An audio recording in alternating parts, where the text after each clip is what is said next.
Democrats claim this GAO report includes an allegation that is impeachable. Is that accurate, or are they wrong? And if they're wrong, why?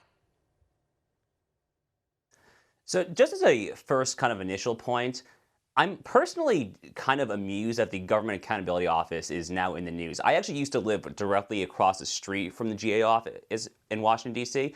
This is a sprawling, massive building. It is like 2 by 2 blocks. They must have God knows how many employees there. It is a perfect encapsulation of the need to drain the swamp, that this totally feckless, useless, non-binding group has this massive plot of real estate right in the heart of Washington, D.C. Now, getting to the merits of what we're talking about here, of course they're wrong, and they're wrong for numerous reasons.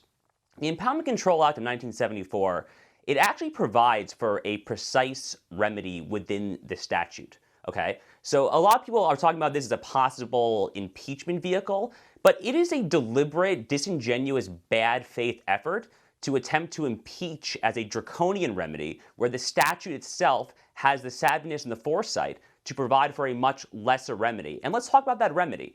It's Section 2 of the United States Code, then subsection 687, I believe.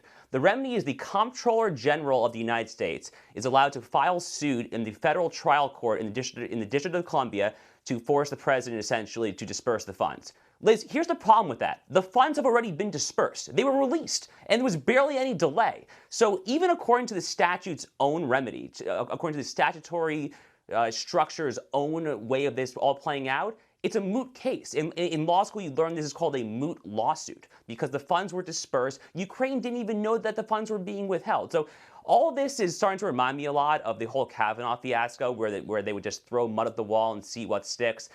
You know, we talked about it for a while. The Democrats first were talking about quid pro quo. That didn't poll test well. Then they were publicly flirting with bribery, and they knew they didn't have the legal gravitas to make that argument. They are just so desperate at this point. Swing state poll after swing state poll shows they are going to lose next November. Wisconsin, Michigan, Indiana, all these voters are starting to turn against the Democrats. And this is really starting to get reckless. It's actually borderline dangerous at this point, I would say. Well, I think you're right that the Democrats moved the goalposts. We've seen this for the past 3 years. Every time one of the Democrats' false accusations failed, they just drum up something else. They invent something else. That's certainly the case with this Ukraine investigation. I mean, we've given this due diligence. We've given this so much examination. We looked at the transcript. For goodness sake, the president released an otherwise classified transcript so that there wouldn't be any question in the American people's mind about what happened on that phone call. We read it for ourselves. We saw what the president said. We saw that he did not threaten to withhold any funding from the Ukraine. We saw that he did not directly ask for a political favor that would only benefit his re-election campaign. Those were fabricated allegations from a whistleblower who not only has yet to testify in Congress in the House impeachment investigation, but who heard about this rumor at, I assume, the water cooler at work. He never even was on that phone call. He never even saw the transcript himself.